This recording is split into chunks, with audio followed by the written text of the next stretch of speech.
আসসালামু আলাইকুম, welcome to my channel Nahida daily blog. আশা করি আপনারা সবাই ভালো আছেন। চলে এসেছি আজকে নতুন একটি দিন নিয়ে, নতুন একটি ব্লগ নিয়ে। অনেক দিন পর দেখা যাচ্ছে, তাই না? বাজারের ব্লগ আমি অনেক দিন পর নিয়ে এসেছি আজকে একটা বাজার ব্লগ নিয়ে। প্রথমে দেখতে পাচ্ছেন অল্প ফ্রুট এনেছে আম্মু।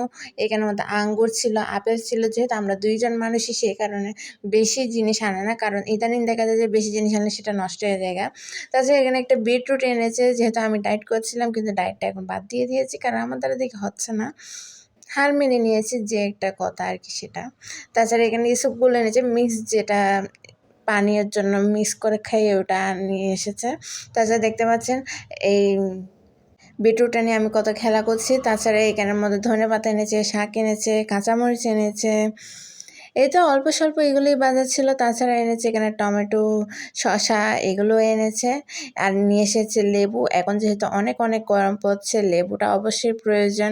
আপনি কাজি বানিয়ে খেতে পারবেন। আবার আমাদের চট্টগ্রামে তো কাজিটা অনেক ফেমাস একটা জিনিস। কাজি বানিয়ে খেতে পারবেন, অথবা শরবত বানিয়ে খেতে পারবেন। একটু গরম লাগলে একটু ঠান্ডা পানি দিয়ে শরবত বানিয়ে খেলে এত ভালো লাগে, প্রাণটা একদম শান্ত হয়ে যায়। এই জন্য আম্মু লেবু নিয়ে এসেছে। প্রতি বারে আম্মু অল্প অল্প করে লেবু নিয়ে আসে, যে ঘরের মধ্যে শরবত বানিয়ে খাওয়ার জন্য। আর এখানের মধ্যে টমেটোগুলো ঢেলে নিচ্ছে আম্মু, শসাগুলোও ঢেলে নিয়েছে। তাছাড়া এখানে গাজর এনেছে, সেগুলো নিয়ে নিচ্ছে। গাজর এটা একটু পচা পড়েছে, আমরা খেয়াল করিনি, ওরা দিয়ে দিয়েছে। সমস্যা নাই, এটা কেটে ইউজ করা যাবে, এটা পুরোটা নষ্ট হয়নি। দেখতে পাচ্ছেন গাজরের সাইজগুলো কিন্তু অনেক সুন্দর, তাই না? এই ছিল আমাদের আজকে অল্প স্বল্প বাজার। তো এই অল্প স্বল্প বাজারগুলো আমাদের আশা করি যে কয়েকদিন চলে যাবে সুন্দর মতো।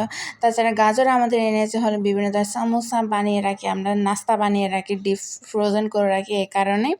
তাছাড়া এখানের মধ্যে আম্মু বাজার তো করেছিল, কিন্তু আবার বিকালের দিকে এখানের মধ্যে মাছ নিয়ে এসেছিল একজন। সেই কারণে আম্মু মাছগুলো আমাকে দেখিয়ে নিচ্ছে যে কত সুন্দর সুন্দর মাছগুলো। দেখো, এগুলো চিংড়ি মাছ ছিল। চিংড়ি মাছগুলো এত সাইজে বড় ছিল, কিন্তু এর থেকে বড় বড় সাইজের চিংড়ি মাছ আমি খেয়েছি, কিন্তু তখন আপনাদের সঙ্গে আমি শেয়ার করতে পারিনি। আমার এই চ্যানেলটা এখানে ছিল না আমার, এই কারণে আমি তখন দেখাতে পারিনি। এর থেকেও বড় বড় চিংড়ি মাছ এনেছিল। আলহামদুলিল্লাহ অনেক খেয়েছি মার বাসায়। জানি না যে শ্বশুর বাড়ি থেকে কী পাবো না পাবো, কিন্তু মার বাসায় আমি আলহামদুলিল্লাহ অনেক অনেক খেয়েছি। অনেক মজার মজার খাবারও খেয়েছি, অনেক শখ আহ্লাদও পূরণ করেছি। এই তো দেখতেই পাচ্ছেন চিংড়ি মাছের পাগুলো কিন্তু কত বড় বড়। আমার কিন্তু চিংড়ি মাছ একদম মশলা সব কিছু দিয়ে কষিয়ে একদম সিদ্ধ করে ফেলবো। এরপরে সিদ্ধ করে ফেলার পর এগুলো একটু তেল দিয়ে যদি ফ্রাই করে নেন, তাহলে কিন্তু আমার খেতে অনেক ভালো লাগে। আমার কিন্তু এরকমভাবে চিংড়ি মাছ খেতে ভালো লাগে। আবার যদি আরেকটু সাইজে ছোটো চিংড়ি মাছ হয়, তাহলে কিন্তু আলু দিয়ে রান্না করলে কিন্তু অনেক ভালো লাগে। আমার এরকম টাইপ চিংড়ি মাছ রেসিপিগুলি আসলে ভালো লাগে। আপনাদের কেমন ভালো লাগে সেটা কিন্তু আমাকে জানাতে ভুলবেন না। দেখতেই পাচ্ছেন পাগুলো কিন্তু কত বড় বড়, বিশাল বিশাল পা, তাই না? কিন্তু আমার এই পাগুলো কিন্তু মজা লাগে না। চিংড়ি মাছের পা যা কেমন জানে আমার ভালো লাগে না। এগুলো এমনি দেখতে সুন্দর লাগে, খেতে কিন্তু মজা থাকে না, কাটা কাটা থাকে এগুলো। এটারটা দেখেন কত বড়, মনে হচ্ছে যে এখনই আমার মেরে দেবে, কিন্তু সেগুলো তো মারা গিয়েছে।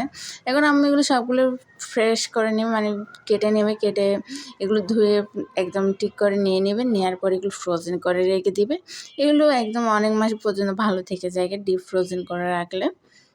আপনারা যে কোনো সময় বাহির করে রান্না করে নিতে পারবেন। যদি ভালো করে পরিষ্কার করে রাখেন, তাহলে আর ধুইতেও হয় না, সুন্দর করে ফ্রোজেন অবস্থায় কিন্তু আপনারা রান্না করে ফেলতে পারবেন।